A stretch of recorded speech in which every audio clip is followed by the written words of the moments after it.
अभी हम लोग नया चैप्टर स्टार्ट कर रहे हैं, that is value of supply. हो गया अपना अब तक इंट्रोडक्शन, सप्लाई, चार्ज, कंपोजिशन और टाइम। ओके, 5 चैप्टर हुए अपने, ये 6th चैप्टर। ठीक है,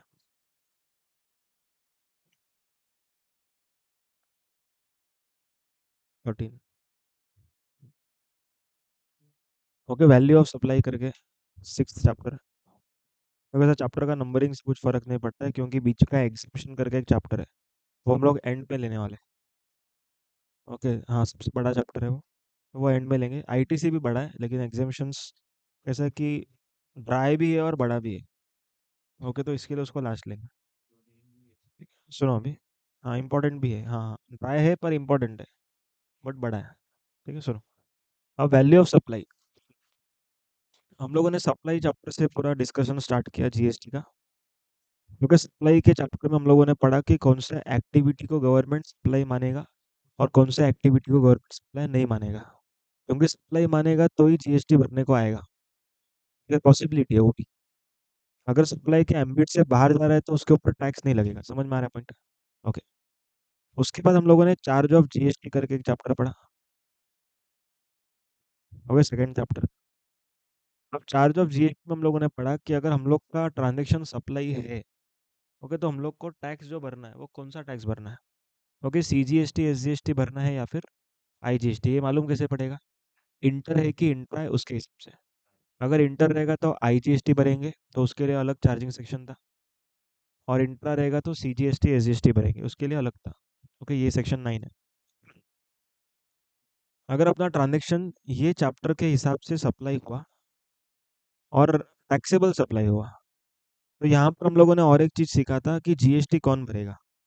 मतलब एफसीएम में सप्लायर भरेगा या तो आरसीएम में रिसिपेंट भरेगा। समझ में आया पॉइंट?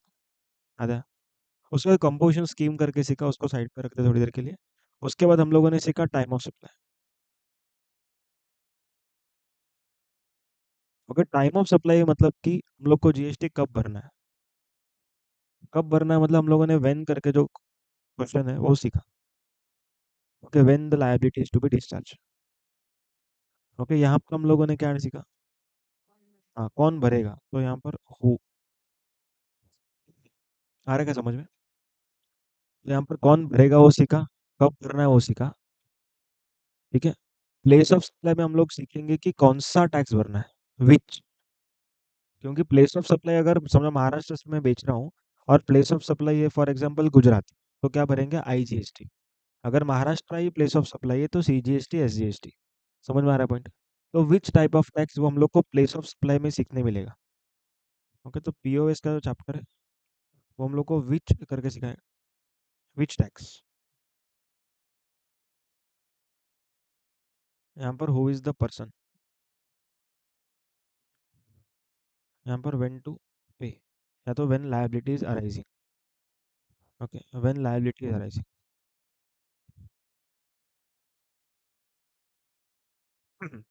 समझ में आ रहा है पॉइंट्स? अभी हम लोग कौन सा चैप्टर स्टार्ट कर रहे हैं? Value of supply. अभी वैल्यू ऑफ सप्लाई हम लोग को ये सिखाएगा कि कौन से अमाउंट पे हम लोग को भरना है। को समझ में आ रहा है क्या? कौन से अमाउंट पे, ऑन व्हाट अमाउंट?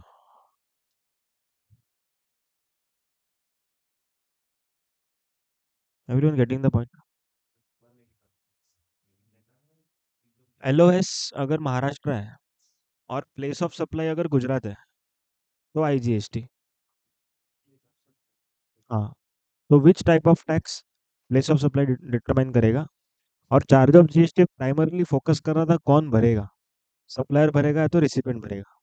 ठीक है, तो चार्ज ऑफ जीएसटी ने सिखाया कौन भरेगा, टाइम ऑफ सप्लाई ने सिखाया कब भरना है, प्लेस ऑफ सप्लाई ने सिखाया मतलब सिखाएगा, हाँ, कौन सा टैक्स भरना है। ओके, वेयर, विच विच। उसके बाद वैल्यू ऑफ सप्लाई हम लोग क्या बताएगा, हाँ, कौन से अमाउंट पे भरना है। समझ में आ रहा है पॉइंट? ओके, अभी यहाँ पर वैल्यू ऑफ सप्लाई के चैप्टर में गवर्नमेंट अपने को सिखा रहा है कि क्या वैल्यू पे भरना है। अभी सप्लायर जो प्राइस पे सेल करेगा वो तो सप्लायर डिसाइड करेगा ना। गवर्नमेंट कैसे बोल रहा है कि भाई तुमको ये वैल्यू पे टैक्स भरना पड़ेगा, वो सोचो पहले। समझ में आ रहा है क्या बोल रहा हूँ मैं? अभी वैल्यू ऑफ सप्लाई जो है वो तो हम डिसाइड करेंगे ना। गवर्नमेंट कौन होता है हमारा वैल्यू डिसाइड करने वाला? तो गवर्नमेंट बोलेगा फिर भी हम कैश में कर सकते हैं। अभी लेक्चर का प्राइस क्या होना चाहिए, ये गवर्नमेंट हम लोग को नहीं सिखा रहा है। समझ में आ रहा है? लेक्चर आपको 60,000 में बेचना है कि 10,000 में, वो गवर्नमेंट नहीं सिखा रहा है। गवर्नमेंट क्या सिखा रहा है, जो प्राइस पे आप बेच रहे हो उस प्राइस के अंदर आप लोग कुछ चीजें ऐड कर रहे हो कि नहीं कर रहे हो, वो कंफर्म कर रहा है। समझ में आ रहा है? मतलब बेसिक प्राइस एक फिक्स रहेगा, उसमें कुछ चीजें है कि नहीं वो गवर्नमेंट इंश्योर करता है। एक आध एग्जांपल लेके मैं समझाता हूँ कि मैं क्या बोल रहा हूँ। मान के चलो यहाँ क्लासेस है,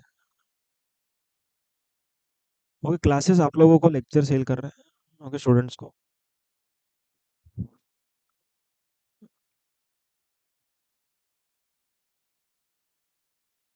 ओके मान के चलो लेक्चर है 70,000 का।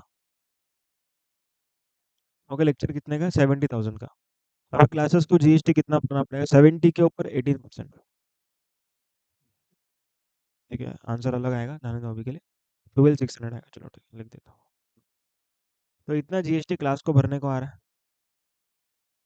अभी क्लास को ना लेक्चर 70 पे ही बेचना है, लेकिन उनके अंदर क्या रहेगा कि भाई जीएसटी इतना नहीं भरना हम लोग को, जीएसटी बहुत ज़्यादा हो गया।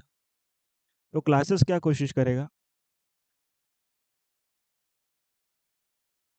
आप लोगों से आप लोगों से पैसा जो है मॉडल,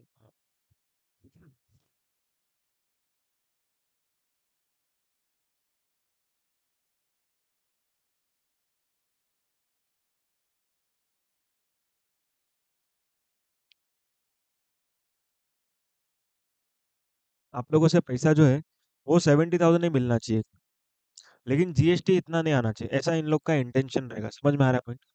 इंटेंशन समझ में आया क्या इंटेंशन है? पैसा आप लोगों से कितना आना चाहिए? 70,000, लेकिन जीएसटी जो है वो 12,600 नहीं आना चाहिए, बहुत ज़्यादा है। तो क्लासेस क्या करते हैं, थोड़ा सा माइंड लगाता है। अभी क्या लगा रहे हैं वो लोग, देखो। नहीं आरसीएम तो स्पेसिफिक प्रोविजन है, ऐसा नहीं कर सकते। नहीं नहीं कैश में नहीं, पूरा बैंक से आ रहा है, पर फिर भी टैक्स बच जाएगा। नहीं बिल, देखो बिल आपको, हाँ हो सकता है बिल कम अमाउंट पे दे आप लोग को, लेकिन बिल आप लोग को, हाँ बैंक में दिख रहा है, लेकिन बैंक में ये लोग ना कुछ कुछ एक टेक्निक लगाएंगे। समझ में आ रहा है? हम लोग एक टेक्निक सीखते हैं यहाँ पर, देखो। नहीं पार्ट पेमेंट है, नहीं। देखो ये सब अपन जो कर रहे हैं टैक्स इवेजन है, टैक्स प्लानिंग नहीं है। हाँ हम लोग प्लानिंग के हिसाब से सोचना है अभी। देखो चोरी करना है तो हम लोग पूरा कैश में लेंगे तो जीरो भरेंगे फिर तो। ओके चोरी करने का तो बहुत तरीका है, लेकिन लॉ के अंदर रह के कैसे उसको करना है वो सिखा। नहीं, हाँ अभी मैं बताता हूँ थोड़ा, नहीं एक्स्ट्रा टैक्स भी नहीं करेंगे यहाँ पर। देखो समझो एक नोट्स का सेलर है, ओके, जिसने 20,000 रुपीज का नोट्स प्रिंट करके दिया क्लास को, बराबर। अभी गवर्नमेंट ने क्या बोला है क्लासेस को कि भाई तुमको जितना अमाउंट मिलेगा ना उस पर तुम लोग को जीएसटी भरना है। भाई क्लास को 70 मिलेगा तो 70 पे भरना है, क्लास को 50 मिलेगा तो 50 पे भरना है। तो यहाँ पर क्लास क्या करेगा, आप लोगों से सिर्फ 50,000 रुपीज ही लेगा, लेकिन इसका मतलब ये नहीं कि आपको 20,000 का डिस्काउंट दिया। हाँ नोट्स वाले को दे दो। तो यहाँ क्लासेस क्या बोलता है कि 50,000 रुपये हमको दो, तो हम लोग जीएसटी 50 पे भरेंगे, और ये नोट्स वाले को तुम लोग दे दो, तो तुम लोग की जेब से 70,000 निकला, पर जीएसटी कितने पे आया? 50 के ऊपर। अज्यूम करो ये अनरजिस्टर्ड है। हाँ आईटी से जा सकता है, बराबर है, लेकिन हाँ देखो इसके अंदर क्या होएगा मालूम है, नोट्स वाला जो है ना वो बिल किसके ऊपर बनाएगा? क्लास के ऊपर बिल बनाएगा, 20,000 प्लस जीएसटी फॉर एग्जाम्पल। देखो सुनो, 23,600 आ गया। ओके अभी यहाँ पर स्टूडेंट किसको पेमेंट करने वाला है? नहीं 20,000 रुपये का नोट्स वाले को। तो स्टूडेंट के जेब से तो इतना ही गया, लेकिन क्लास वाले का फायदा हो गया ना। यहाँ पर देखो 23,600 हो गया, तो स्टूडेंट के जेब से कितना गया? 23,600 ही गया। समझ में आ रहा है पॉइंट? लेकिन यहाँ पर जो स्टूडेंट है, यहाँ क्लासेस को कितना रुपया देगा? 50 प्लस जीएसटी, कितना आएगा जीएसटी? 9,000, 59,000। तो क्लासेस को जीएसटी कितना भरना पड़ा? कम भरना पड़ा, समझ में आपको? 9,000 ही भरना पड़ा, और वो सामने से आईटीसी भी मिल गया उसको। हाँ, तो बेसिकली क्या हो रहा है, चोरी हो रहा है टैक्स का। क्लासेस को जितना अमाउंट मिल रहा है उसके ऊपर ही जीएसटी आना चाहिए ना। तो लोगों ने क्या किया, वही प्रोविजन को यूज करके थोड़ा सा टिक कर दिया गवर्नमेंट को।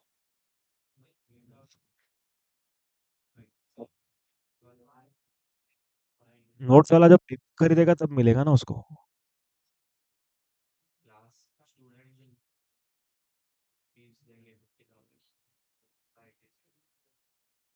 नहीं नहीं,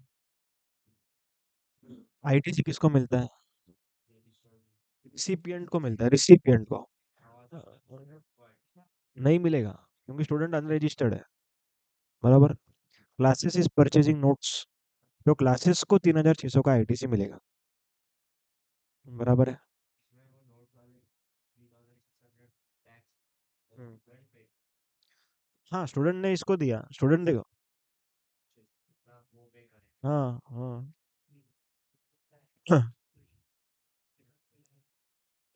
वही सब पॉइंट्स है ना। 20,000 का मेरे को डिडक्शन भी मिल जाएगा।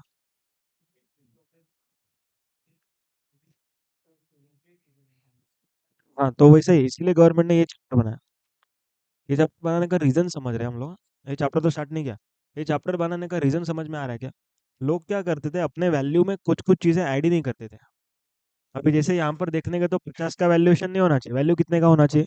70 का। तो लोगों ने क्या बताया, 50। तो गवर्नमेंट क्या इंश्योर करता है कि वो 20 आपने ऐड किया है कि नहीं किया। तो गवर्नमेंट अपने को यहाँ पर क्या क्या सिखाएगा, वैल्यू में क्या क्या इंक्लूडेड होना चाहिए और क्या क्या इंक्लूड नहीं होना चाहिए। जैसे डिस्काउंट, वो हटा दो चलेगा। अभी समझो आपको लेक्चर 60,000 के बजाय 50 में मिला, तो जीएसटी 50 पे, इट्स ओके। डिस्काउंट है तो माइनस करो। लेकिन उसके अलावा ऐसा कुछ चीज़ें हटाने का नहीं।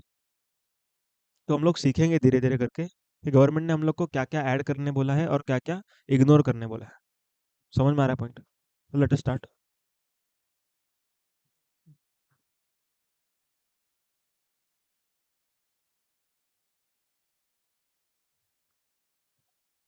वैल्यू ऑफ सप्लाई गवर्नमेंट क्या बोलता है? वैल्यू ऑफ सप्लाई इज, यहाँ value of supply is transaction value. Okay, value of supply is transaction value. तो ट्रांजैक्शन वैल्यू का मतलब क्या वो समझते हैं। Value of supply is transaction value.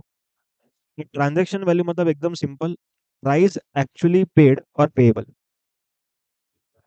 Okay, price actually paid और पेएबल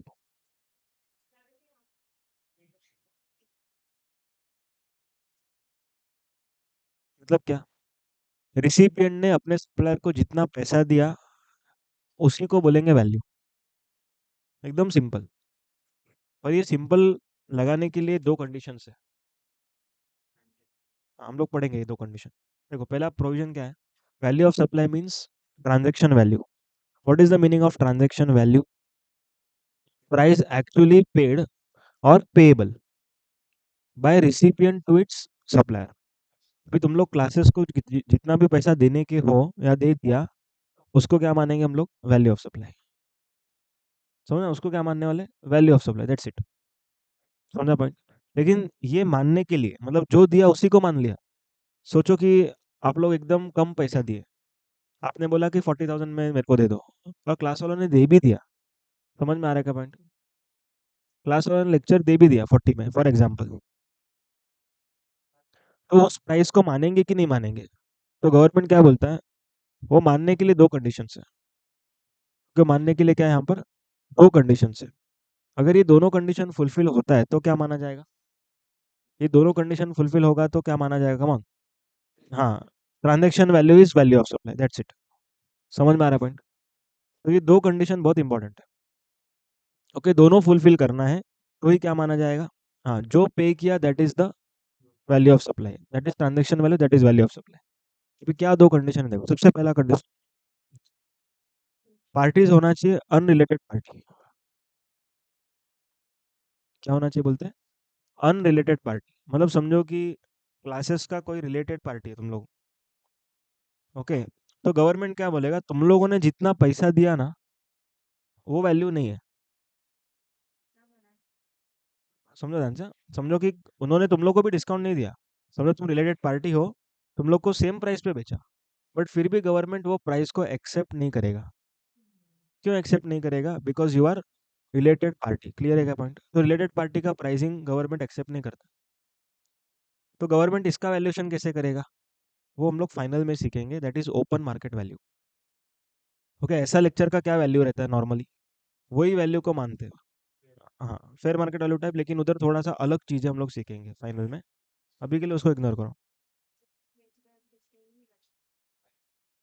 नहीं नहीं, गवर्नमेंट क्या बोलते हैं, तुम लोग आर्म लेंथ पे बेच रहे हो ना, तो हम लोग जो रूल्स लगाने वाले हैं जो फाइनल में सीखेंगे उसके हिसाब से आंसर आ जाएगा। ओके, तो तुम लोग क्या प्राइस है वो बताओ मत, हम लोग तुम्हारा वैल्यूएशन डिसाइड करेंगे। और कैसे हमें डिसाइड करना है वो गवर्नमेंट ने लिख के दिया है।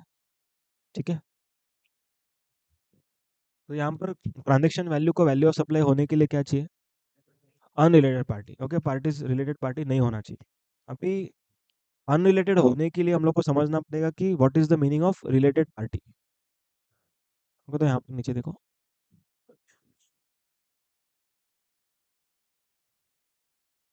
ओके, रिलेटेड पार्टी का डेफिनेशन हम लोग अभी पढ़ेंगे। पढ़ा है तुम लोगों ने? हाँ सेम है। ठीक है, फिर भी हम लोग करेंगे यहाँ पर। हाँ, सुनो सुनो, देखो, अभी रिलेटेड पार्टी का definition, such persons are officers और directors of one another's business. Such persons are officers और directors of one another's business. चालू करने का। हाँ, सुनो यहाँ, फॉर एग्जाम्पल,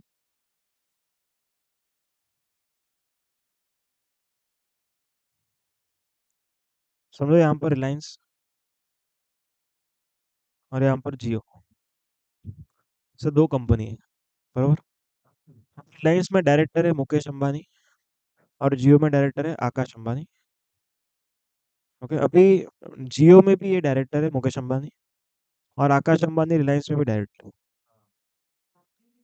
समझा ध्यान से क्या हो रहा है, मतलब जो डायरेक्टर है ना ये दोनों, ओके दिस, हाँ एक दूसरे के कंपनी में डायरेक्टर है। समझ में आ रहा है पॉइंट सब लोग को? तो एक दूसरे के कंपनी में डायरेक्टर रहेंगे तो क्या माना जाएगा, ये दोनों पार्टीज को रिलेटेड माना जाएगा। सबको क्लियर है क्या? ये दोनों कंपनी क्या माना जाएगा, रिलेटेड पार्टी। क्यों रिलेटेड पार्टी माना गया? क्योंकि डायरेक्टर्स कॉमन है। देखो, अभी डायरेक्टर कॉमन है तो क्या होएगा, बोर्ड ऑफ डायरेक्टर जो इधर डिसाइड करेगा ना वही चीज उधर डिसाइड कर पाएगा। तो दोनों कंपनी इन्फ्लुएंस हो रहा है डायरेक्टर के वजह से। Therefore both this companies are called as related party. इन दोनों को रिलेटेड नहीं बोलते हैं। देखो, ये तो अभी कोइंसिडेंटली इधर रिलेटेड है, फादर सन वगैरह के हिसाब से लोग रिलेटेड हो गए, समझो। उस एंगल से नहीं देख रहे हम लोग। हाँ, अगर समझो ये दोनों अनरिलेटेड भी होते, बट दोनों कंपनी में दोनों जन डायरेक्टर होते हैं, तो भी दोनों कंपनीज रिलेटेड मानी जाती। समझ में आया पॉइंट? ओके, दूसरा पॉइंट, तो भी उसके बाद दूसरा point, legally recognised partners of business. मतलब legally recognised partners of business मतलब क्या?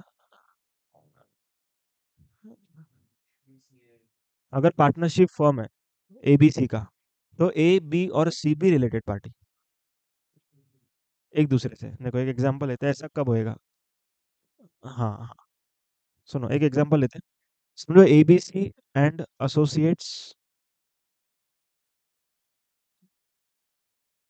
ओके सीए फर्म है ये, समझो।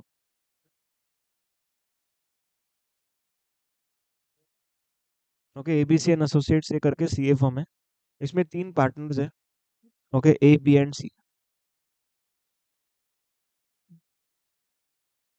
अभी ए का खुद का इंडिपेंडेंट प्रैक्टिस भी है डायरेक्ट टैक्स में, ओके बी का प्रैक्टिस है इनडायरेक्ट टैक्स में, और सी का प्रैक्टिस कंपनी लॉ में।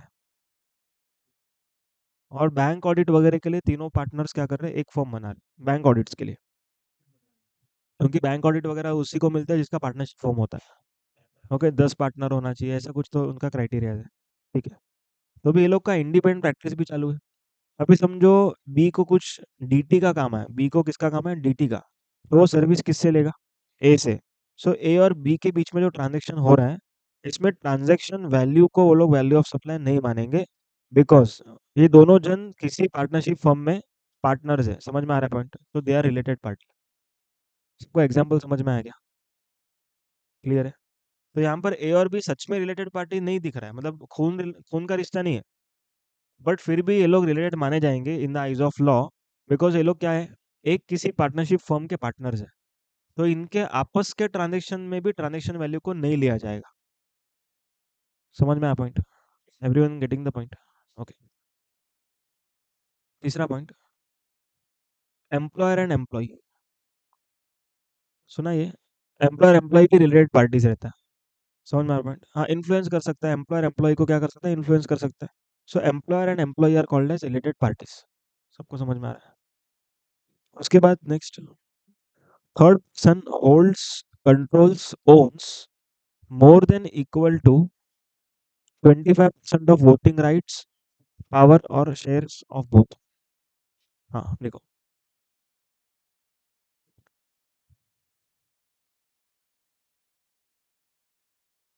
थर्ड पर्सन मतलब समझो ए लिमिटेड।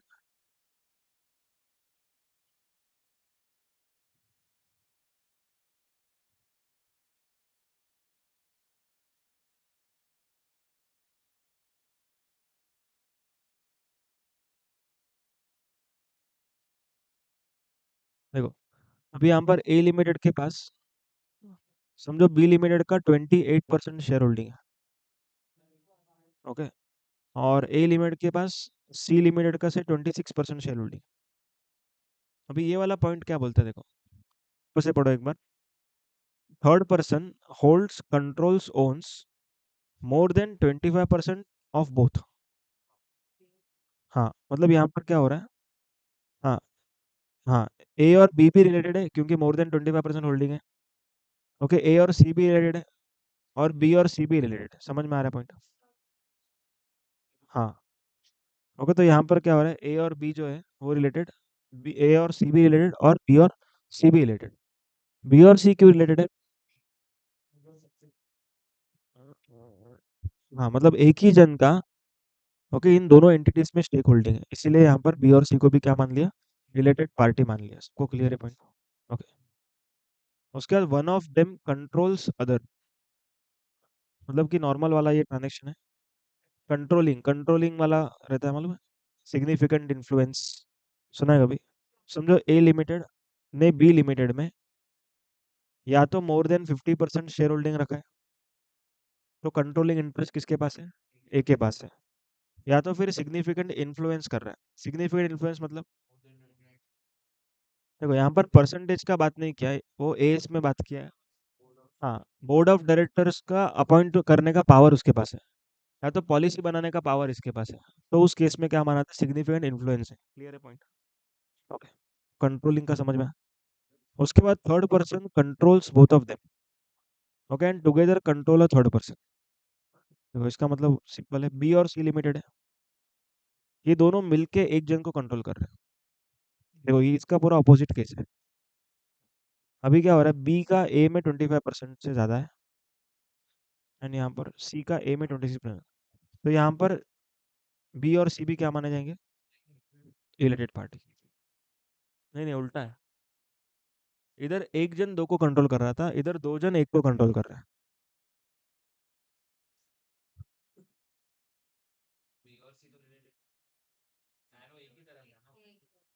क्या क्या, मतलब,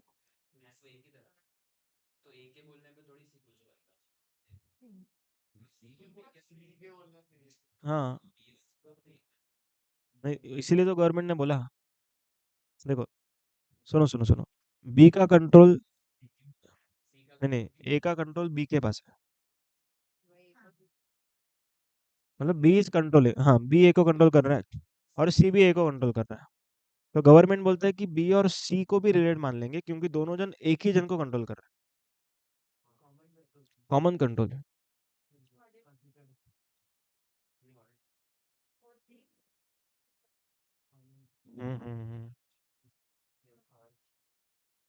समझ में आएगा पॉइंट। तो अगर एक जन दोनों को कंट्रोल करे तो भी वो दोनों जन रिलेटेड, और दोनों जन मिलके एक को कंट्रोल करे तो भी वो दोनों जन रिलेटेड। समझ में आया पॉइंट? ओके। उसके बाद ये फैमिली का डेफिनेशन हम लोगों ने किया था सप्लाई के चैप्टर में, सेम टू सेम है। Spouse and children always part of family, लेकिन brother sister parents and grandparents कब होगा? हाँ, डिपेंडेंट रहेगा तो रिलेटेड, इंडिपेंडेंट रहेगा तो नॉट रिलेटेड। सबको समझ में आया पॉइंट? ओके। उसके बाद एक नीचे पॉइंट लिखा हुआ है, person who are associated in the business of one another in that one is sole agent और distributor shall be related party. मतलब अपना जो सोल सेलिंग एजेंट है ना, मतलब जो अपना ही प्रोडक्ट बेच रहा है खाली। अभी जैसे समझो पार्ले जी, पार्ले जी का एक डिस्ट्रीब्यूटर होगा जो सिर्फ और सिर्फ पार्ले जी का ही प्रोडक्ट बेचता है, तो उसको हम लोग बोलेंगे रिलेटेड पार्टी, क्योंकि वो सोल सेलिंग एजेंट है, वो अकेला उसी का प्रोडक्ट बेच रहा है। लेकिन अगर डिस्ट्रीब्यूटर है, बहुत सारे लोगों का गुड्स बेच रहा है, तो वो रिलेटेड पार्टी नहीं है। नहीं, डिपेंड कर रहा है वो, सर डायरेक्टली रिलेटेड नहीं बोल सकते हम लोग। अगर एजेंट है तो एजेंट दूसरे का भी गुड्स बेच रहा होगा। समझ में आ रहा है? दूसरे का भी गुड्स बेच सकता हो। वो समझो बोल रहा है कि मैं मुलुंड में सिर्फ पार्ले जी बेचूंगा, थाना में मैं मारी बिस्किट बेचूंगा, तो यहाँ पर दो लोग का बेच रहा हो, सोल सेलिंग एजेंट नहीं हो। समझ में आया पॉइंट? क्लियर है क्या? ओके। तो अपना रिलेटेड पार्टी समझ में आया। इधर देखो, हम लोग क्या सीख रहे हैं, वापस से आते हैं। Transaction value is value of supply. Transaction value is value of supply. Transaction value मतलब प्राइस एक्चुअली पेड और पेएबल। लेकिन ये वैल्यू को हम लोग कब वैल्यू ऑफ सप्लाई मानेंगे? जब दो कंडीशन फुलफिल होगा। पहला कंडीशन अनरिलेटेड पार्टी होना चाहिए। समझ में आएगा बेटा? ओके। दूसरा condition, price is the sole consideration. Okay. Second condition is price is the sole consideration, मतलब कि रिसिपिएंट से सप्लायर को सिर्फ पैसा ही मिलना चाहिए, नॉन मॉनिटरी कंसिडरेशन नहीं मिलना चाहिए। और अगर मिल रहा है तो उसका वैल्यूएशन हम लोग फाइनल में सीखेंगे। समझ में आ रहा है पॉइंट? एक एग्जांपल देता हूँ। समझो यहाँ पर क्लासेस, ओके, स्टूडेंट्स को लेक्चर भेजना। अभी क्लासेस को कितना रुपया मिलना चाहिए? से 60,000 रुपीज। अभी क्लासेस क्या करता है, स्टूडेंट को बोलता है कि आपका लैपटॉप का दुकान है तो आप 40,000 का लैपटॉप लेके आ जाओ, और 20,000 रुपीज जो है वो कैश दे दो, कैश और बैंक वॉट एवर। तो यहाँ पर क्या हो रहा है, price is not the sole consideration, laptop is also consideration. तो लैपटॉप अगर मिल रहा है हम लोग को, ओके, स्टूडेंट से, तो यहाँ पर गवर्नमेंट बोलता है लेक्चर का वैल्यूएशन हम लोग अलग तरीके से करें, लैपटॉप का वैल्यूएशन नहीं कर रहे। हम लोग किसका वैल्यूएशन करेंगे? लेक्चर का वैल्यूएशन करेंगे। Getting the point? देखो, लैपटॉप तो कंसिडरेशन है, ओके, लेक्चर का सप्लाई हो रहा है इसीलिए लैपटॉप इज अ कंसिडरेशन। तो वैल्यूएशन करेंगे हम लोग लेक्चर का, नॉट लैपटॉप का। नहीं, वो हाँ वो बराबर है, लेकिन फर्स्ट पॉइंट में ऐसा नहीं करेंगे। हम लोग फाइनल में सीखेंगे कि वो लेक्चर अगर समझो ऐसे पर्सन को बेचा रहता जिस जो खाली पैसा देता, तो कितने में जाता? 60,000 में एग्जाम्पल, तो फिर 60,000 ही वैल्यू ले लेंगे। अगर पूरी क्लासेस से ही हम लोग लैपटॉप ही लेते लेते जा रहे हैं, तो फिर कुछ अलग तरीका है। हाँ,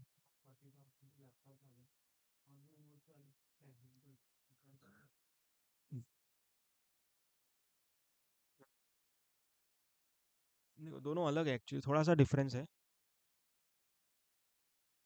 उसमें क्या हो रहा था, नोट्स का जो बिल है ना, नोट्स का बिल, वो नोट्स वाला क्लासेस को दे रहा था, लेकिन इधर लैपटॉप का जो बिल है, ओके, वो स्टूडेंट के नाम पे। हाँ, तो फिर वो अलग हुआ फिर, और जो हमने पहले सीखा वैसा होएगा।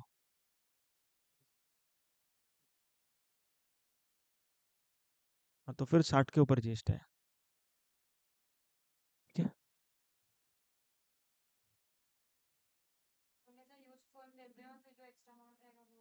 हाँ, तो उसका वैल्यूएशन ऐसा आता है कि मार्केट में अगर आप लोग ये बेचते तो क्या प्राइस पे बेचते, उस पे जीएसटी भरने का, जितना पैसा एक्चुअली है उसके ऊपर नहीं।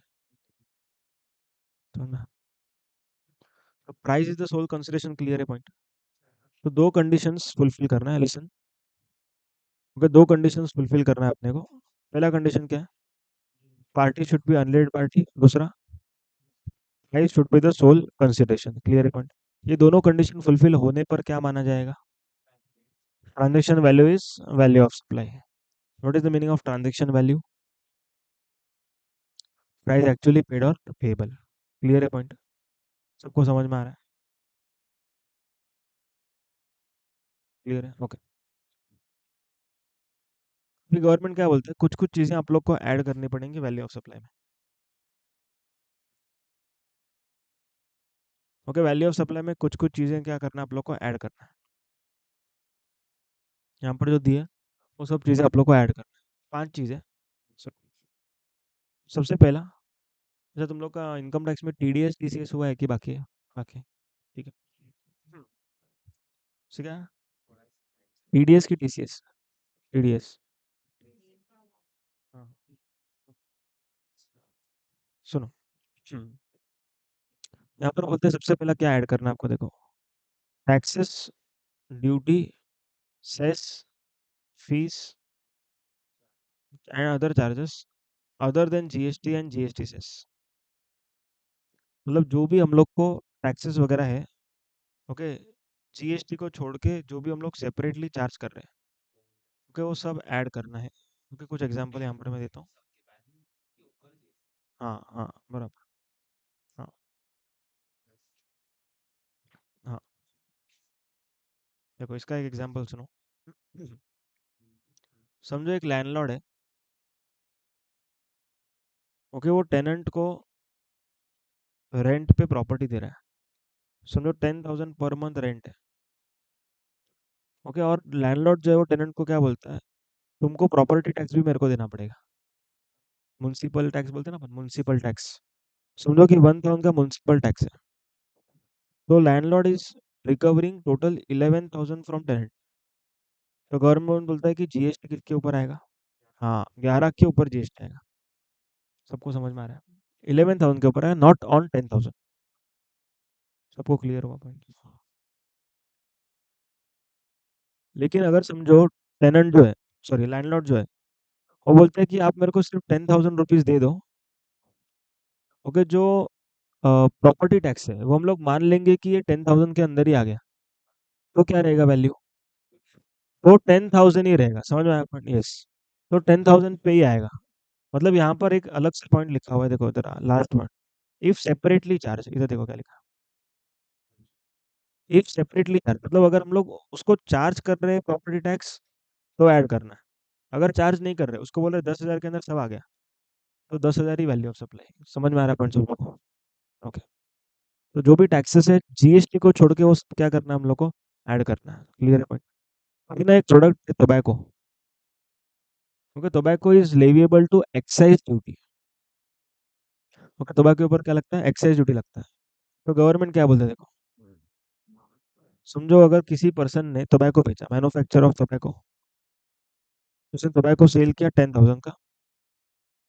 कैलकुलेट करो, 13.5% एक्साइज ड्यूटी, 1350, और जीएसटी जो है ना वो 12% है।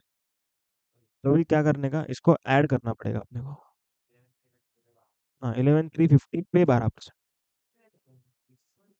1362।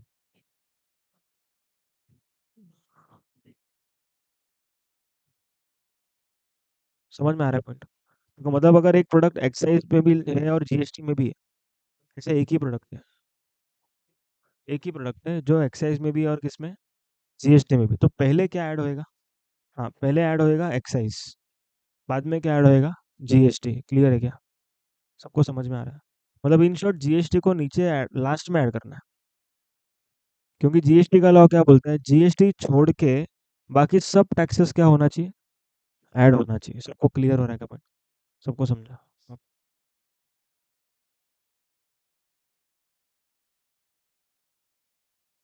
तो फर्स्ट पॉइंट का बेसिक क्लियर है क्या? अभी हम लोग सर्कुलर पढ़ेंगे इसमें। ये समझ में आ रहा है? ओके।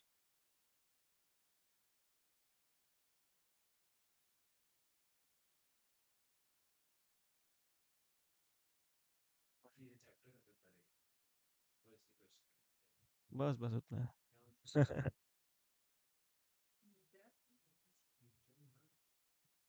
हाँ, हाँ। देखो सुनो सुनो, अभी नंबर देखो। खाना हैवी हो गया क्या? ब्रेक चाहिए क्या थोड़ा? 5 मिनट चाहिए ब्रेक? नहीं मिलने वाला है। हाँ, सुनो भाई, तुम लोगों का ओपिनियन ले रहा था। ना ना क्यों बोला? मतलब ब्रेक नहीं मिलने वाला है इसके लिए कि नहीं चाहिए इसके? दोनों ओके। हाँ, ये स्मार्ट आंसर।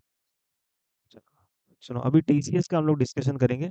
ये इनकम टैक्स का टीसीएस है, ओके। जीएसटी का टीसीएस आएगा, वो 8-9 चैप्टर में हम लोग पढ़ेंगे। अभी हम लोग क्या बात करने वाले? इनकम टैक्स का टीसीएस। ओके, वो हम लोग को समझना पड़ेगा। ओके, ताकि हम लोग को ये वाला प्रोविजन समझ में आए। तो अभी इनकम टैक्स का थोड़ा सा हम लोग डिस्कशन करेंगे। ओके, तुम लोग का नॉलेज टेस्टिंग है अभी।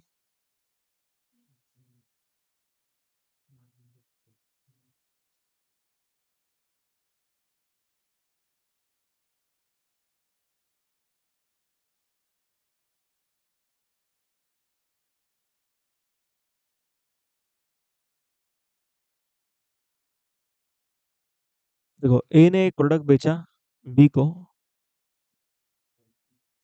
ओके, ए ने एक प्रोडक्ट बेचा बी को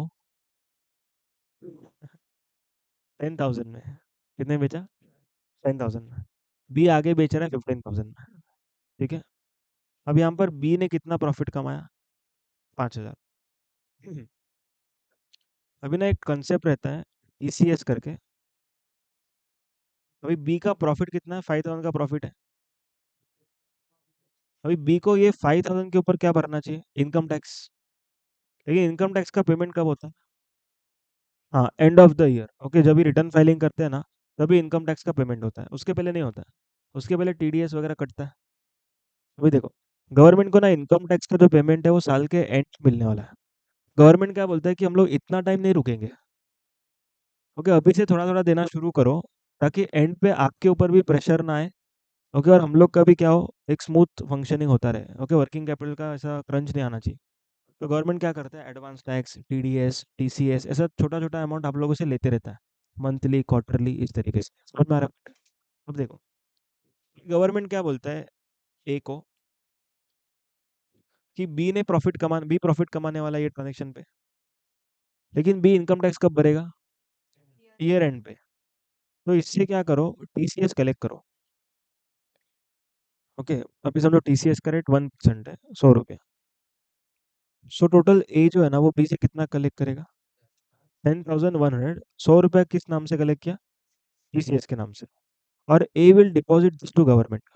सबको समझ में आ रहा है क्या? किसके नाम से जमा किया? बी के नाम से। अभी पूरा साल खत्म हुआ, फॉर एग्जाम्पल बी का लायबिलिटी आया समझो 1,500 रुपया। ओके, बी का लायबिलिटी जो ना कितना आया? 1,500 रुपया आया। अभी बी क्या बोलेगा गवर्नमेंट को, कि मैं 1,500 नहीं भरूंगा। क्यों नहीं भरूंगा 1,500? हाँ, क्योंकि मैंने ए के हाथ में 100 रुपया दिया था टीसीएस के नाम से, उसने आपको दे दिया है। तो मैं क्यों आप लोग को भरूं? समझ में आ रहा है पॉइंट? तो यहाँ पर 1,500 में से क्या डिडक्शन होएगा? ओके, 100 रुपये का यहाँ पर रिडक्शन हो जाएगा, तो नेट बी कितना भरेगा साल के एंड पे? ओके, 1,400 रुपया भरेगा। अगर आप लोग को सीखना क्या है वो समझो। ये जो 100 रुपया है ना, ओके, ये इंक्लूड होके इस अमाउंट के ऊपर जीएसटी आएगा, या फिर, या फिर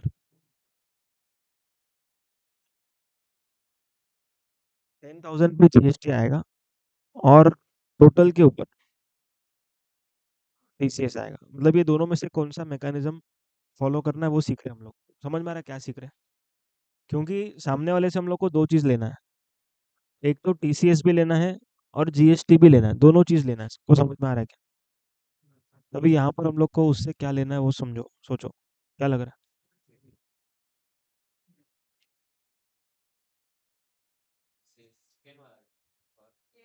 हाँ बोलो। हाँ,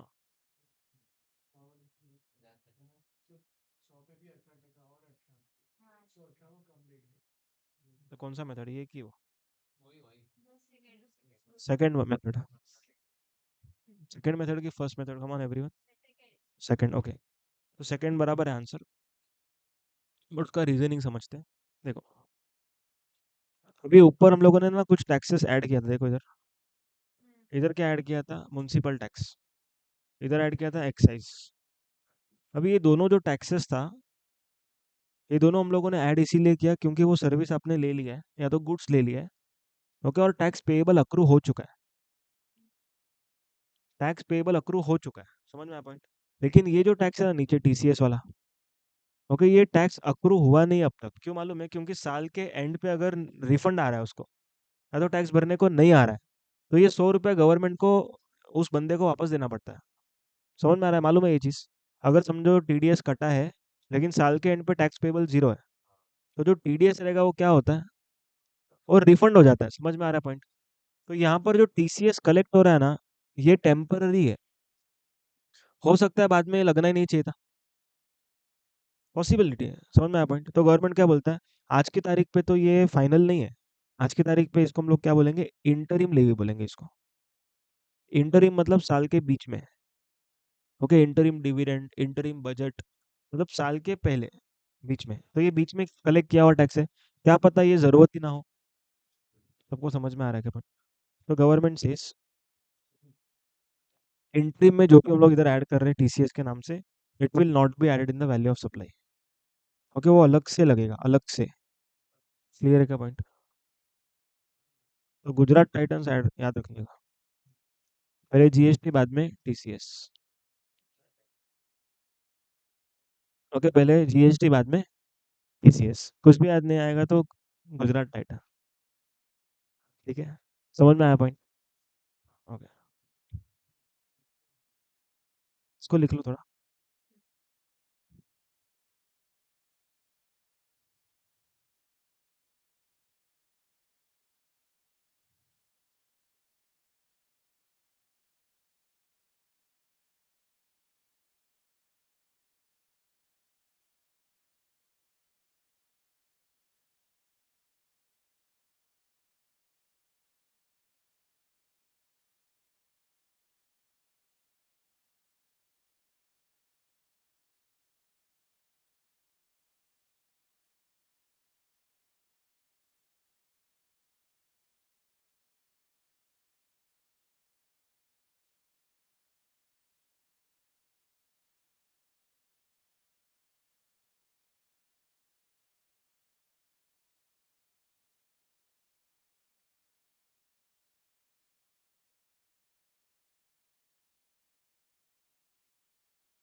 तो नेक्स्ट।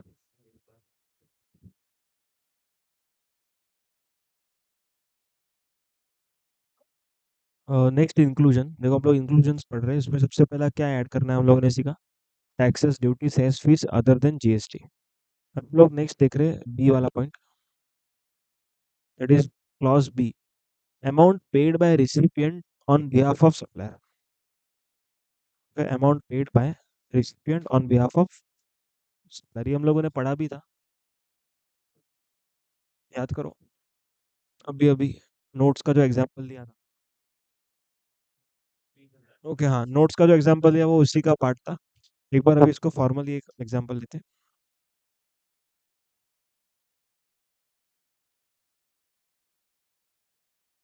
समझो कि मशीन हम लोगों ने परचेज किया ए से, मतलब ए ने बी को क्या बेचा, मशीन बेचा। ओके 10 लाख रुपीज का मशीन बेचा। ओके बी के यहाँ पर गया वो मशीन, और जो कॉन्ट्रैक्ट था ए और बी का, okay it was including installation. Okay मतलब इंस्टॉलेशन भी करना चाहिए था ए ने बी के जगह पे जाके, लेकिन अभी यहाँ पर ए ने क्या किया, गुड्स को भेज दिया, और इंस्टॉलेशन वाला जो पर्सन है, ओके आई, वो बी के यहाँ पर आ गया। ओके और इंस्टॉल करके जा रहा है, और इंस्टॉलेशन का ये मांग रहा है से 30,000 रुपीज। ओके तो बी ने क्या किया, कॉल किया ए को। ओके बोलता है कि आपका जो इंस्पेक्शन एजेंसी है ये आई करके जो पर्सन है, ओके वो 30,000 मांग रहा है, जबकि हम लोग का क्या डिस्कशन हुआ था। हाँ 10 लाख के अंदर सब कुछ इंक्लूडिंग रहेगा। ओके समझ में आ रहा है पॉइंट। तो यहाँ पर क्या हो रहा है, बी इज पेइंग कितना, 30,000 टू आई, समझ में आ रहा है पॉइंट। और ए को वो कितना रुपया देगा, वेरी गुड, अभी वो ए को देगा 9,70,000। अभी 9,70,000 B is paying to A, मतलब B is payable to A, that is amount payable ये हो गया। तो अगर ये अमाउंट पेएबल है तो this is called as transaction value. तो अभी यहाँ पर क्या हो गया, ट्रांजेक्शन वैल्यू कम हो गया, समझ में आ रहा है पॉइंट। ट्रांजेक्शन वैल्यू कम क्यों हो रहा है, हाँ क्योंकि हाँ recipient is making directly payment to some person on behalf of supply. तो गवर्नमेंट से अगर 970 का ट्रांजेक्शन वैल्यू लेते हैं, okay then GS then installation charges would be added, समझ में आ रहा है पॉइंट। तो ये 30 को ऐड करेंगे, और फिर जीएसटी कितने पे आएगा, ओके 10 लाख के ऊपर जीएसटी आएगा। कुछ समझ में आ रहा है क्या क्या। हाँ नोट्स का एग्जांपल सेम है, हाँ सेम ही है हाँ। नहीं नहीं, प्रॉफिट 9 दिखा सकता है, सेल 10 दिखाएगा, इंस्टॉलेशन एक्सपेंडिचर 30,000 दिखाएगा, 10 और 30 ऐसा दिखाएगा। अभी सुनो टोटल बिल कितने का बनेगा, 10 प्लस जीएसटी 11,80,000 का बिल बनेगा। पर बी उसको पैसा कितना देगा, 30,000 काट के देगा, समझ में आ रहा है पॉइंट। देखो उसको जीएसटी 10 पे देगा, लेकिन बेसिक अमाउंट 970 देगा। हाँ हाँ वो तो आई का लुकआउट है ना, आई तो भरेगा जीएसटी 30 के ऊपर। देखो वो तो समझो ऐसा मान के चलो 30 के अंदर जीएसटी है, उसने बी से कलेक्ट किया, ऐसा मान के चलो। हाँ तो वैसा देगा तो फिर यहाँ पर माइनस भी उतना होएगा, समझो हाँ। एग्जाम्पल समझो कि हम लोग ना इधर जीएसटी वाला फिगर ले लेते, 5,400 हो गया। तो टोटल बी ने ए को कितना पे किया, 35,400। तो यहाँ पर क्या होएगा, 970 को उतने से कम हो जाएगा ना,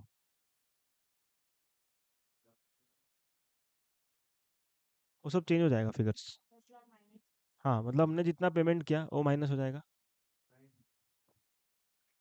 हाँ 5,400 का आईटीसी मिलेगा ए को। हाँ क्या क्या, ये बेसिक अमाउंट है, तो वो भी फिर उसी तरीके से जाएगा, मतलब पूरा मतलब पूरा रिवाइज हो जाएगा। हाँ ए को मिलेगा। देखो सुनो सुनो, ट्रांजेक्शन समझो क्या हो रहा है, ए ने बी के ऊपर बिल बनाया, ओके अभी 10 लाख का बिल बना रहा है वो, प्लस जीएसटी, लेकिन पेमेंट उसको कम आने वाला है बी से। ओके, आई ने ए के ऊपर बिल बनाया 30,000 प्लस जीएसटी का, लेकिन इसके अंदर payment is made by B, paid by B. समझ में आ रहा है पॉइंट? ओके, यहाँ पर भी पेड बाय बी।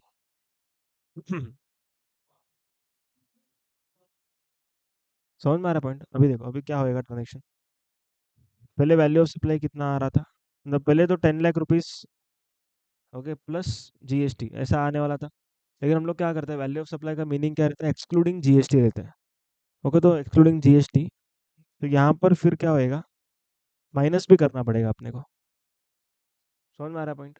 तो कितना माइनस करेंगे? हाँ, यहाँ पर 30,000 माइनस करना चाहिए लॉजिकली। ओके, क्योंकि 35,400 इज इंक्लूडिंग टैक्स का वैल्यू, बट 10 लाख कैसा है, एक्सक्लूडिंग टैक्स है। तो दोनों का बेस सेम रहना चाहिए। समझ में आ रहा है पॉइंट सब लोगों को? क्लियर है क्या सब लोगों को? तो -30 करके, ओके, 970 हो जाएगा। अभी 970 हो गया तो फिर गवर्नमेंट क्या बोलेगा? हाँ, ए को क्या बोलेगा कि तुम लोगों ने जानबूझ के ट्रांजेक्शन वैल्यू कम कर दिया ताकि तुम लोग को टैक्स भरने को ना आए। तो गवर्नमेंट से जितना तुम लोगों ने यहाँ पर मतलब माइनस किया है, उतना ऐड कर दो इसको, क्योंकि वैल्यू ऑफ सप्लाई कम नहीं होना चाहिए उससे। तो वापस से वैल्यू कितना बना देगी गवर्नमेंट? 10 लाख। ओके, और 10 लाख के ऊपर जीएसटी आएगा 1.8 लाख, 11.8 लाख हो जाएगा। ओके, हाँ, लेकिन वो पेमेंट कितना करेगा, 35,400 कम पे करेगा। कितना पेमेंट करेगा, देखो नेट करो कितना आएगा। आई क्या, हाँ, बी आई को पे करेगा, हाँ, बराबर है, बरोबर है, परफेक्ट। कितना अमाउंट आ रहा है? 11। चलो सुनो सुनो, हाँ, एक ही करके पूछो, हाँ। मेरे को पूछो। हाँ, आईटीसी ने, हाँ, 5,400 का। आई तो चार्ज कर रहा है, ए को मिलेगा क्योंकि वो बिल ए के नाम पे बनाएगा। देखो देखो सुनो। इधर क्या लिखा है पढ़ो। Amount paid by recipient on behalf of supplier. इसका मीनिंग ये हुआ कि खर्चा किसने इनकर किया, सप्लायर ने इनकर किया, ए ने इनकर किया, लेकिन पेमेंट भी नहीं किया। अगर समझो कि ये इनवॉइस ही बी के नाम पे होता तो फिर ये सब करते ही नहीं। समझ में आ रहा है क्या पॉइंट? इधर देखो, listen listen. Amount incurred by A, paid by B. Okay, ये है 15 to B। Okay, incurred by मतलब सेलर ने खर्चा किया लेकिन पैसा बी ने दे दिया, तो ये ऐड करेंगे। Okay, incurred by B and paid by B, इसका मतलब क्या, समझो इंस्टॉलेशन करने का जिम्मेदारी, ओके, बी का ही था और बी ने ही पे किया, तो इसका कोई इफेक्ट नहीं आएगा। समझ में पॉइंट? उसके बाद उल्टा, इनकर्ड बाय ए, अगर समझो ऐसा रखा और पेड बाय ए ही रखा, वो तो ऑलरेडी कवर्ड ही है, तो नॉर्मल ही है, तो उसका नहीं। और एक बताओ किस, incurred by B and paid by A. अभी सुनो, incurred by B and paid by A, इसका मतलब क्या हो गया कि रिसिपेंट जो है, ओके, वो खर्चा कर रहा है, ओके, बट पेमेंट कौन कर रहा है? ओके, सप्लायर पे कर रहा है। सप्लायर किसको पे कर रहा है? हाँ, मतलब कि रिसिपिएंट जो है ना, उसने खर्चा किया, तो लेकिन पेमेंट कौन कर रहा है? ए कर रहा है। तो ये हम लोग यहाँ पर सीख नहीं रहे, 15 to B में ये कवर्ड नहीं है। 15 to B में क्या कवर्ड है, उल्टा। हाँ, सेलर का ऑब्लिगेशन रिसिपिएंट ने पे करना चाहिए, वो इधर कवर्ड। सबको समझ में आ रहा है क्या पॉइंट? ओके, तो सेलर का खर्चा अगर रिसिपिएंट ने पे कर दिया तो 15 to B में क्या हो जाएगा, ऐड हो जाएगा। को क्लियर है क्या? तो यहाँ पर क्या लिखा है देखो, seller obligation settled bye recipient. समझा सब लोग? Okay, next point, incidental expenses including commission and packaging and any amount charged at the time of delivery of goods or services.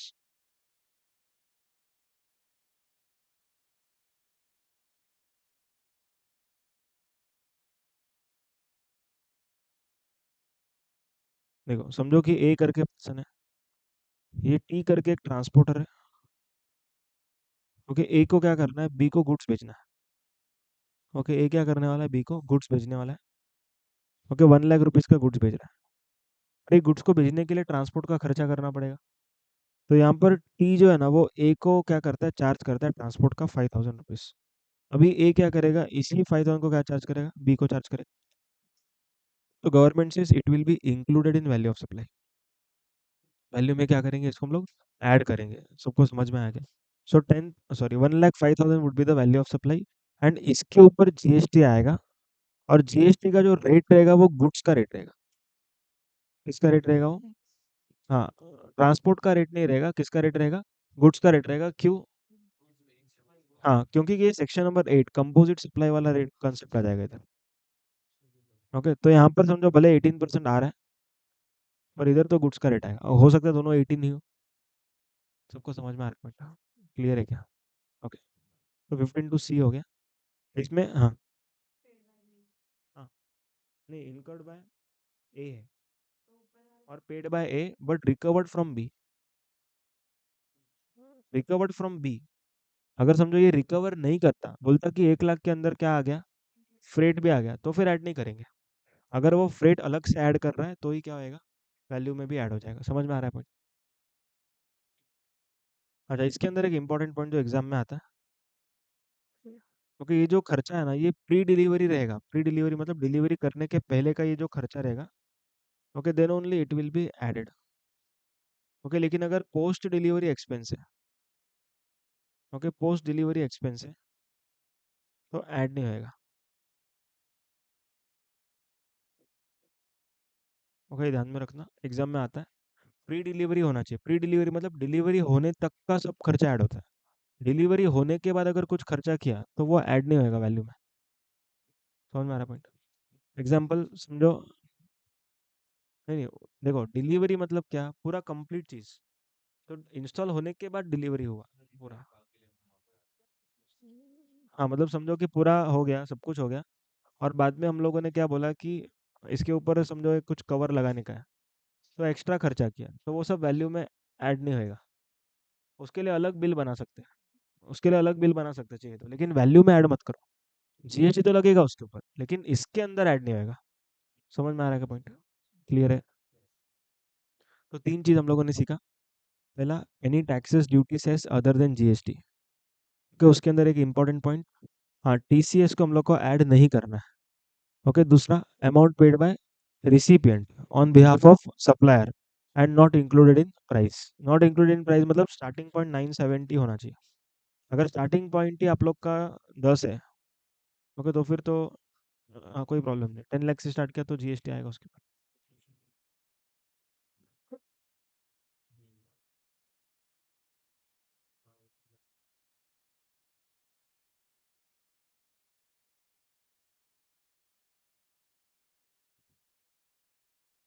उसके बाद next was 15 to C। Okay, incidental expense भी हम लोग को क्या करने हैं, ऐड करने हैं। लेकिन इंसिडेंटल एक्सपेंसेस में इंपॉर्टेंट पॉइंट क्या है, प्री डिलीवरी होना चाहिए वो। ओके, डिलीवरी होने के पहले का खर्चा होना चाहिए, डिलीवरी होने के बाद का नहीं होना चाहिए। समझ में आ रहा है point? Next is 15 to D।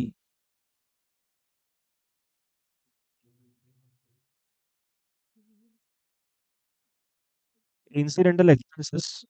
Incidental expenses, sorry, D वाला करें हम लोग। इंटरेस्ट और लेट फीस और penalty for delayed payment of consideration, ये हम लोगों ने ऑलरेडी पढ़ा हुआ है। ओके, टाइम ऑफ सप्लाई के चैप्टर में ऑलरेडी करवाया था कि अगर समझो कोई सप्लायर है, उसको रिसिपिएंट से एक्स्ट्रा मतलब लेट पेमेंट के लिए एक्स्ट्रा पैसा मिल रहा है, तो वो लेट पेमेंट का क्या होगा, वैल्यू, हाँ, ऐड हो जाएगा। समझ में? लेकिन यहाँ पर एडिशन करने के टाइम पर एक इंपॉर्टेंट पॉइंट ध्यान में रखना है, जीएसटी को हटा के ऐड करना है। इंक्लूडिंग टैक्स मानते हैं उसको। समझो एग्जाम्पल।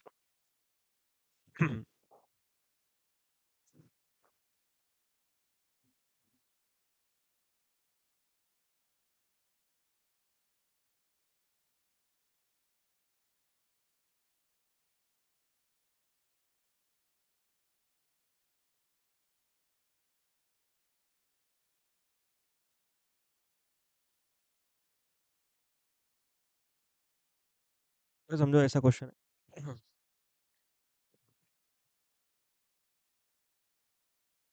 ए ने बी को 1 लाख का गुड्स बेचा, ओके, 18,000 का जीएसटी था, और इंटरेस्ट कलेक्ट किया 5,000। हमेशा क्या मान के चलना है? हाँ, इंटरेस्ट इज इंक्लूडिंग टैक्स, मतलब ये 5,000 जो है, it to be inclusive of 18%। बराबर। तो अभी गवर्नमेंट बोलता है कि कैलकुलेट वैल्यू ऑफ सप्लाई, कैसे करेंगे? हाँ, हाँ, 1 लाख के अंदर ऐड करेंगे हम लोग। कितना ऐड करेंगे? 5,000 डिवाइड बाय 118%। करो कितना है?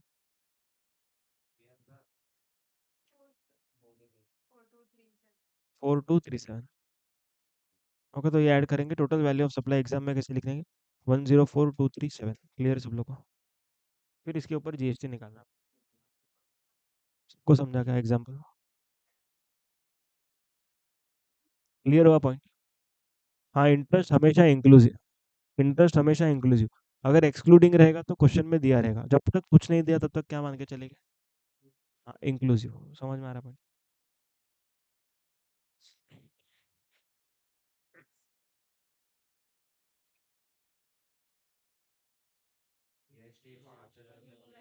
नहीं, सुनो।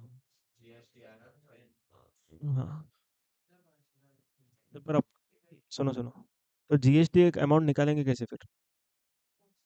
1,18,000 प्लस, सेम ही आएगा, लेकिन फिर क्या हम लोग को एग्जाम में क्या बताना है? हम लोग को वैल्यू ऑफ सप्लाई निकाल के देना हम लोग को। हाँ, एग्जाम में क्वेश्चन क्या आएगा? Calculate value of supply. और बताने का एक तरीका होना चाहिए, क्योंकि जीएसटी कैलकुलेट करने का एक मेथड है। ऐसा नहीं कि हम लोग पहले सब कुछ ऐड करके फिर रिवर्स कैलकुलेट करें। समझ में आ रहा है पॉइंट? ओके।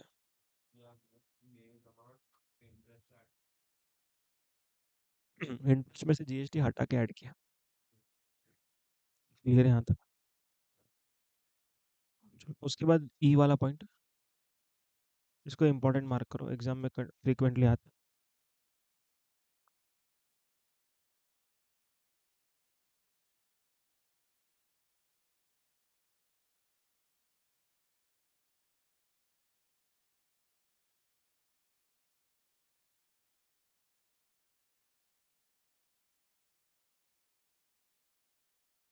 देखो,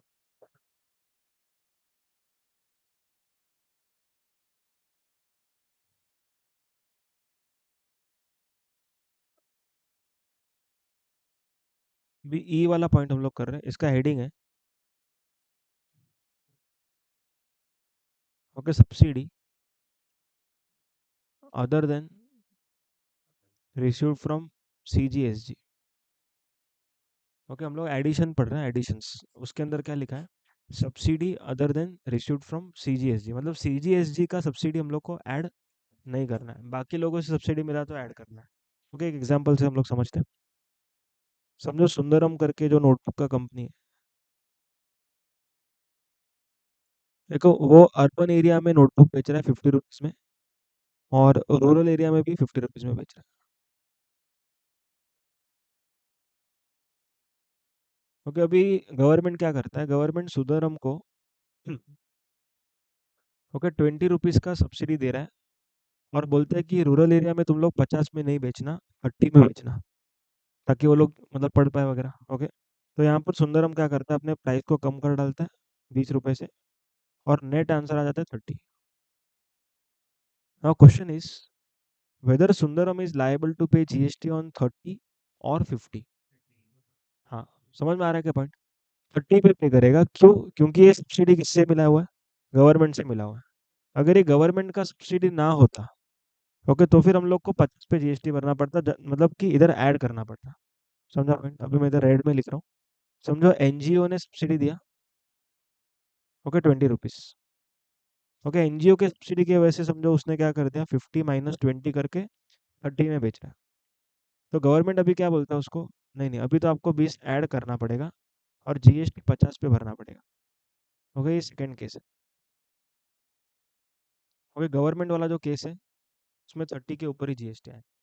ये सबको क्लियर है का?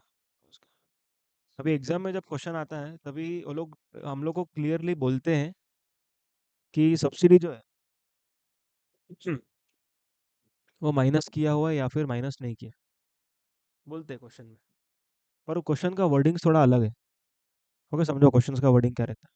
अगर क्वेश्चन में ऐसा लिखा आया और क्वेश्चन में ऐसा दिया है कि प्राइस ₹30, ओके, और लिखा है कि सब्सिडी इज एडजस्टेड, तो इसका मतलब क्या? Very good. ओके, माइनस करके दिया है, समझ में आया क्या पॉइंट? सब्सिडी इज एडजस्टेड मतलब माइनस करके दिया। सब्सिडी इज कंसीडर्ड मतलब भी माइनस करके दिया। समझ में आएगा? देखो, सब्सिडी कंसीडर्ड मतलब माइनस करके दिया। सब्सिडी का इम्पैक्ट कैसा है? इनकम का इफेक्ट है वो। सब्सिडी का इम्पैक्ट क्या है? इनकम का इफेक्ट है ना वो। तो इनकम मतलब माइनस, कंसीडर करके दिया लोगों ने। तो एक एग्जांपल देते हैं। तो एग्जाम में ना ऐसा 4 अलग अलग क्वेश्चन आता है।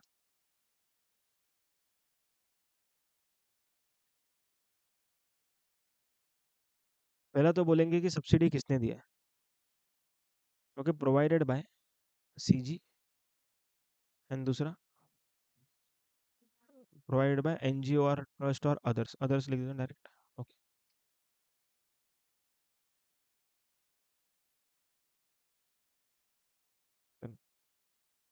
उसके बाद क्वेश्चन में आगे का टर्म्स रहेगा। क्वेश्चन में आगे का टर्म्स रहेगा, considered in price, not considered in price. उसके बाद वापस से इधर कंसीडर्ड इन प्राइस। क्या बात है, नॉट कंसीडर्ड। देखो, सुनो सुनो। अभी अगर एग्जाम में ऐसा है कंसीडर्ड इन प्राइस, ओके, तो अपने अपने वाले एग्जाम्पल के हिसाब से क्या अमाउंट दिया रहेगा क्वेश्चन में? वेरी गुड, 30 रुपया दिया रहेगा। नॉट कंसीडर प्राइस तो 50 दिया रहेगा। कंसीडर मतलब 30, और नॉट कंसीडर मतलब 50। और क्वेश्चन में फिक्स दिया रहेगा 20 रुपीज का सब्सिडी है। ओके, तो क्वेश्चन में वर्डिंग्स कैसा आएगा देखो, प्राइस करके लिखा रहेगा और 30 लिखा रहेगा, सब्सिडी लिखा रहेगा 20, और सब्सिडी का ब्रैकेट में क्या लिखा रहेगा? Considered in price. ओके, अभी सेंट्रल गवर्नमेंट से मिला है अपने को, बराबर? तो क्या करेंगे हम लोग?